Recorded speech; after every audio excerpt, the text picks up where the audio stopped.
Selatan. Ya, siapa yang tahu? Angkat tangan. Jadi dari semua bisnis prudential di Sulawesi Selatan, berapa persen dari syariah? Kira-kira?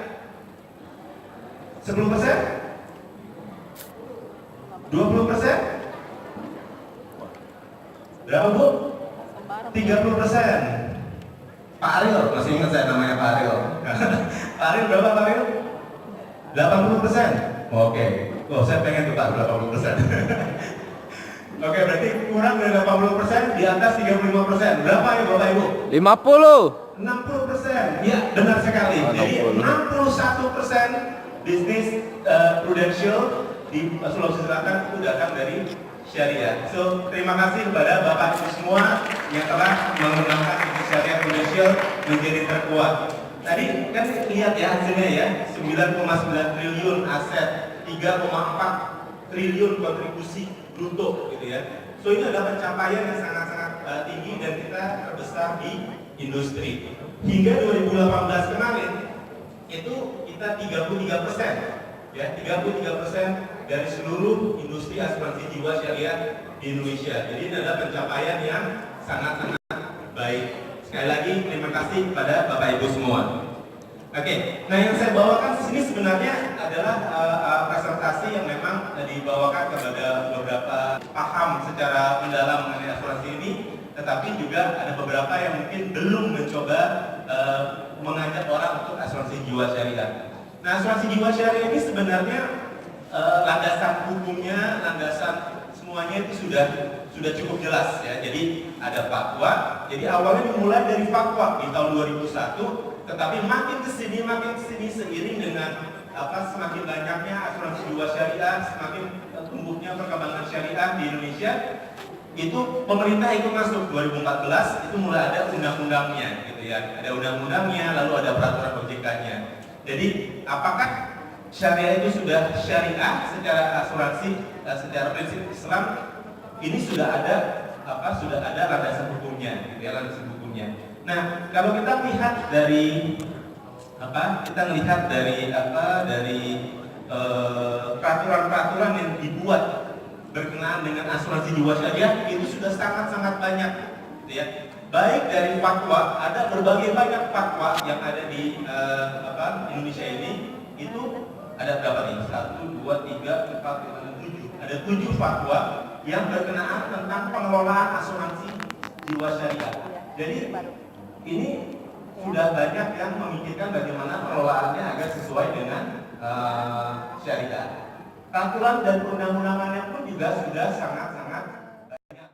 Kok jiwa bisa diasuransikan? Ingat bahwa ini asuransi jiwa syariah, tetapi sebenarnya kalau di syariah sendiri bukan jiwanya yang diasuransikan, tetapi kita adalah memberikan manfaat kepada orang-orang yang ditinggalkan, ya, orang-orang untuk mempermudah mereka ketika terjadi risiko. Jadi bukan jiwanya diasuransikan. Dan ini tidak melawan takdir karena basically ada beberapa item yang digariskan. Jadi memang di Islam sendiri itu udah ada perintah nih untuk perintah untuk merencanakan masa depan. Oke. Ada yang tahu ayatnya? Enggak ya? Ya intinya adalah gini, hai orang-orang beriman, ya bertakwalah kepada Allah dan hendaklah setiap diri memperhatikan apa yang telah dibuat untuk hari esok, gitu ya. Ya ayyuhalladzina amanu wal tanzur ma qaddamat lighad, gitu ya. Jadi itu ada perintah merencanakan masa depan. Terus kedua, ikhtiar terlebih dahulu baru bertawakal. Jadi memang kita harus mencoba untuk berikhtiar dulu, berusaha dulu, baru kita bertawakal kepada Allah. Jadi jangan cuma ya nasib saya udah digariskan, ya udah saya bertawakal aja, tapi nggak tanpa usaha, ya. Dan jangan tinggalkan generasi yang lemah, gitu ya. Kita nggak boleh tinggalkan generasi yang lemah. Jadi misalkan kita setiap orang ingin generasi yang sekarang menjadi generasi yang lebih baik dibandingkan yang sebelumnya. Jadi kita tidak boleh meninggalkan generasi yang lemah.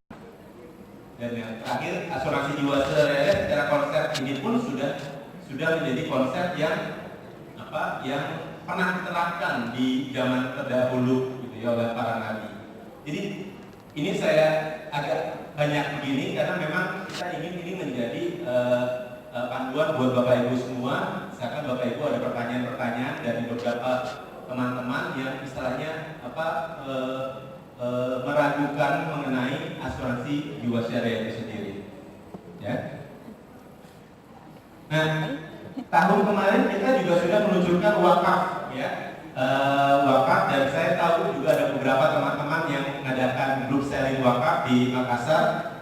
Semoga makin banyak yang melakukan grup selling wakaf. Sampai saat ini itu di sekitar 200 polis yang issued untuk wakaf. Jadi ini sangat-sangat berguna ya. Jadi bukan kita hanya membantu sesama orang yang memiliki dana tabaruk, kita go ke level yang lebih tinggi lagi. Kita membantu orang-orang yang bahkan tidak dalam dana tabaruk tersebut.